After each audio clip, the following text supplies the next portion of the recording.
Hi everyone, this is Dr. Nitin Choda with Ignition Time and welcome to my channel.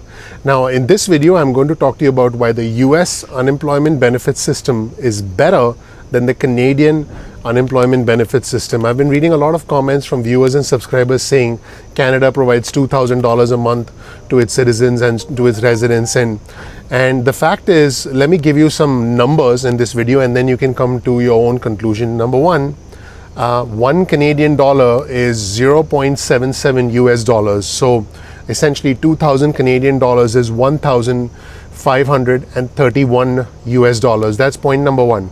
Point number two, this benefit, this $2,000 a month Canadian benefit cannot be received by someone simultaneously with unemployment insurance benefits, unlike our $600 a week booster, which I know has ended, and unlike the $300 a week booster, which is on top of state unemployment benefits. So every time you listen to someone or you talk to someone saying, well, Canada pays $2,000 a month in benefits, remind them that the US unemployment benefit system is actually better. I'm actually going to break down the numbers for you, but first I did some research and I looked into this $2,000 a month benefit from Canada called the Canada Emergency Response Benefit, the CERB. I'll provide you with the link in the description section below so you can check out the CERB. This was implemented by the Government of Canada back in March.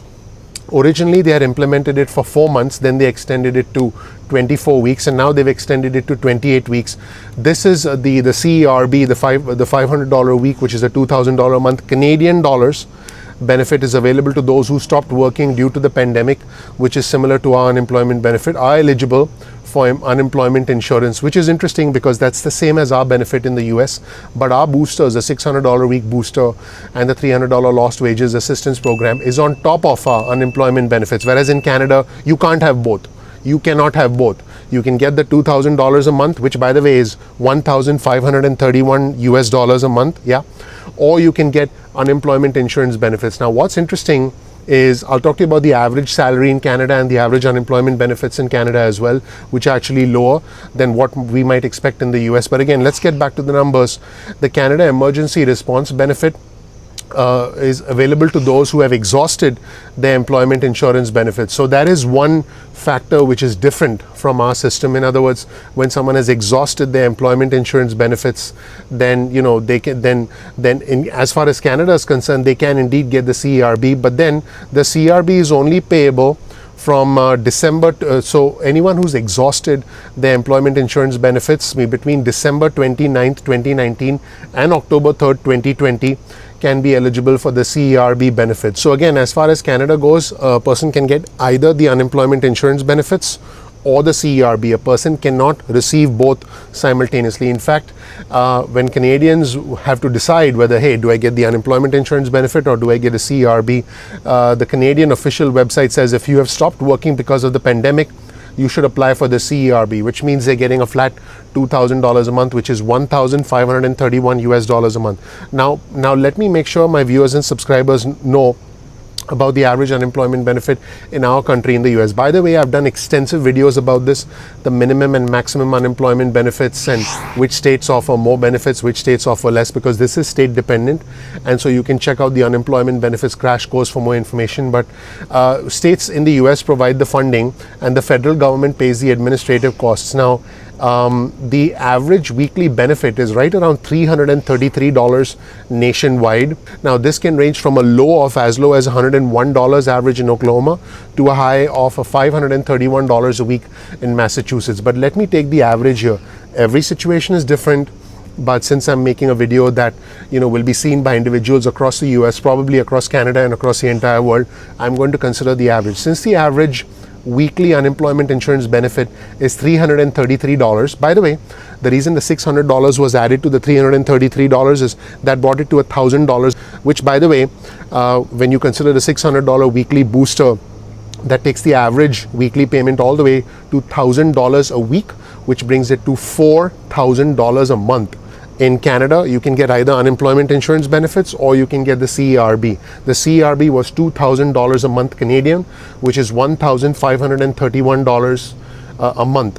US. In the US, with the average weekly benefit of $330 plus $600 federal booster, which I know has expired at this time, but since the CRB was instituted in March, I'm going to consider April, May, June, July. So April, May, June, July, on average, in individuals in the US who got unemployment insurance benefits got $1,000 a week, which is $4,000 a month, compared to Canadians who were getting 1,531 US dollars a month. 4,000 US dollars a month is more than 1,531 US dollars a month. I hope everyone's clear about this. Now, let's go back to the CERB for a second. The Canadian government actually advises that if you stopped working because of the pandemic, you should apply for the CERB. If anyone became eligible for regular unemployment insurance, they call it, for anyone who became eligible for EI regular, that's what they call it, or sickness benefits, your unemployment insurance claim will be processed. So basically what they're saying is for other employment insurance benefits, including maternity, parental, caregiving, fishing and work sharing, you should apply as you normally would. So let's be clear. If I'm already receiving, this is on the Canadian website, if I'm already receiving EI regular benefits, can I get CERB? And they say no. If you're already receiving employment insurance benefits, EI regular benefits, you will continue to receive those benefits. You cannot be paid employment insurance benefits and CERB for the same period. You cannot. Now, there is one thing though that is different about the CERB, which is that do I need to be laid off to access the CERB? And the answer to that question is no. So even if you're not laid off, you can get the $2,000 a month, which is $1,531. But in the US, we have the PUA program, and we have many other programs that can provide assistance. So that is the one aspect where the CERB program is a little different. So on the Canadian website, it says workers who remain attached to their company can receive the CERB if they meet the eligibility requirements. And I went through some of the eligibility requirements with you at the start of the video. But once again, let me be clear.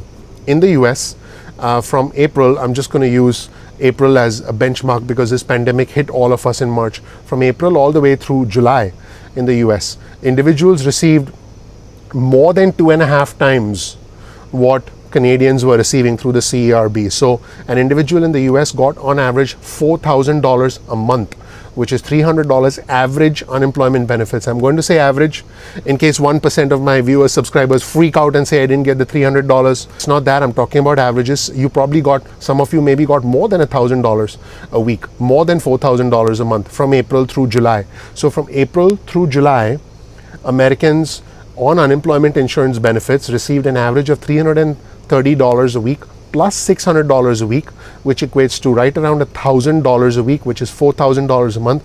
Whereas Canadians who could qualify for the CERB program but not on top of unemployment insurance benefits, they call it EI regular, that's what they call it.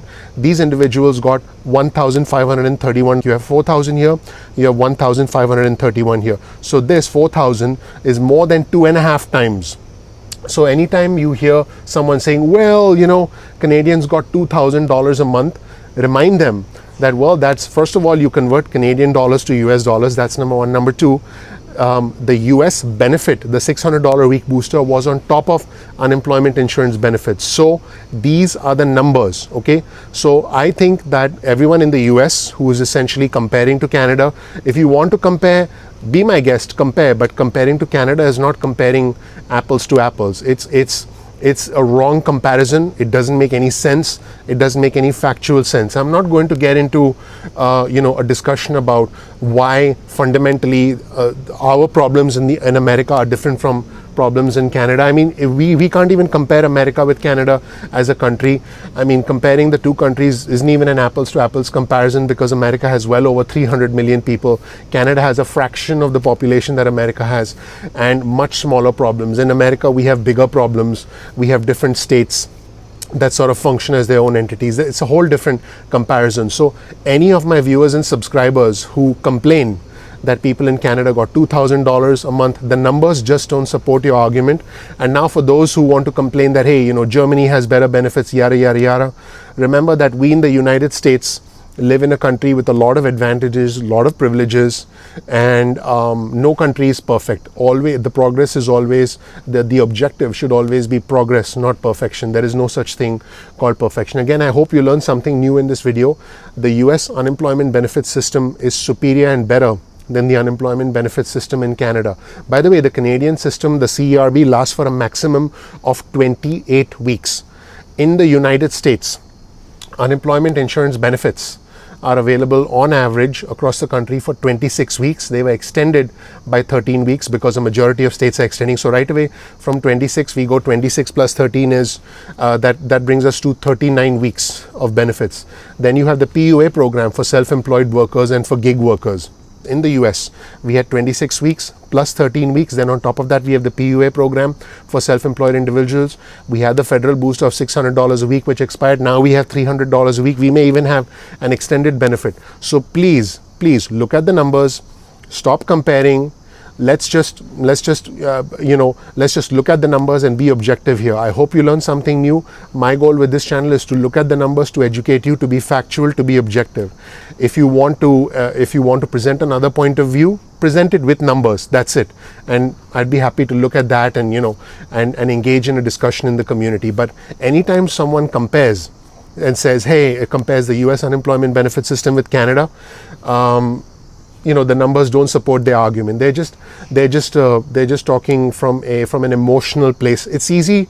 Look, guys, the grass is always greener on the other side. It's always easy to look at your neighbor and say, hey, my neighbor has a nicer yard. My neighbor's, has this, that, and the other. But in the end, we need to be grateful for what we have.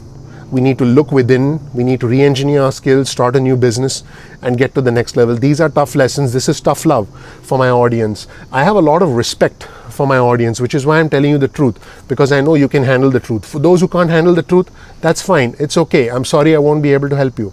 But I have a lot of respect for my audience because I want to teach my audience how to fish, how to be self-sufficient, how to get to the next level. Because if you look at my story, I have the fortune, the honor, the privilege of living the American dream. I'm a beneficiary of American generosity, and despite the imperfections in the American system, and there are many, the American system is one of the American unemployment benefit system is better than the system in Canada because of the facts that I just told you. Everyone who says $2,000 a month in Canada, first of all, it's $1,500 a month. Second of all, it's not on top of regular unemployment insurance benefits. Thirdly, it only lasts for a maximum of 28 weeks, whereas our PUA system lasts all the way through the end of the year, through December 29th, 2020. So just keep that in mind, everybody. Thank you so much for watching. My name is Dr. Nitin Choda with Ignition Time. I appreciate you watching. If you learned something new from this video, please click like, please subscribe, please enable notifications. I'd really love to have you be a viewer, be a subscriber on our channel. This wasn't, by the way, this wasn't about dissing the Canadian unemployment benefit system. This was about doing a fair and objective comparison and addressing all my viewers, subscribers, everybody out there who just likes to throw out numbers and and say our system is bad. The numbers don't support your arguments. So talk to people and talk to them and let them know about what you learned in this video. Thank you so much for watching. Follow us on Instagram. Our Instagram handle is ignition_time. That's ignition_time. We release videos, pictures, content on Instagram that you may be interested in. Also, please get your cell phone out, send a text message with the word ignition or with the word time to 70,000, that's 70000, and you'll get added to SMS list. You can also get added to our email list. Go to ignitiontime.com/alerts. That's ignitiontime.com/alerts, and you can get on our email list. You can opt out of our SMS list or our email list at any time. Now, sometimes YouTube does not send out notifications, so please bookmark youtube.com/ignitiontime. That's youtube.com/ignitiontime, so that you can check out our homepage once or twice a day whenever you want to and see new videos. Speaking of new videos, we release new videos at 2 p.m. East Coast time most days of the week. So make sure you're subscribed to our channel to get those notifications. Once again, if you learn something new, please click like, please subscribe, please enable notifications. I really appreciate you watching. I'm looking forward to seeing you in the next episode of Ignition Time. Thank you. Bye.